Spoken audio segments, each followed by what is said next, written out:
ఆశిస్తున్నాను. అండ్ నేను కూడా చాలా బాగున్నాను. అండ్ అందరూ షార్ట్స్లో బొంతపల్లి వీడియోస్ అయితే చూసారు కదండి.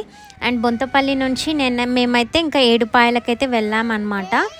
సో ఇది వచ్చేసి బొంతపల్లి నుంచి ఏడుపాయలకి 50 to 51 కిలోమీటర్స్ మధ్యలో అయితే ఉంటుందన్నమాట డిస్టెన్స్.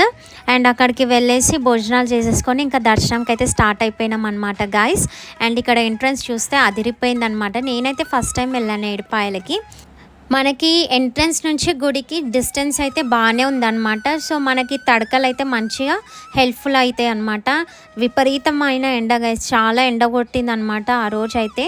అండ్ ఈ తడకలతోనైతే మనకి కొంచెం కాళ్ళు కాలకుండా మంచిగా ఉందన్నమాట వాకింగ్ చేయడానికి. అండ్ కొంచెం ముందుకు నడవంగానే మనకైతే ట్యాప్స్ అయితే కనిపిస్తాయి అనమాట కాళ్ళు కడుక్కోవడానికి. వీలైతే మొహం కడుక్కొని ఇంకా అమ్మవారి దర్శనం అయితే చేసుకోవాలన్నమాట గైస్. అండ్ ఇక్కడ మనకి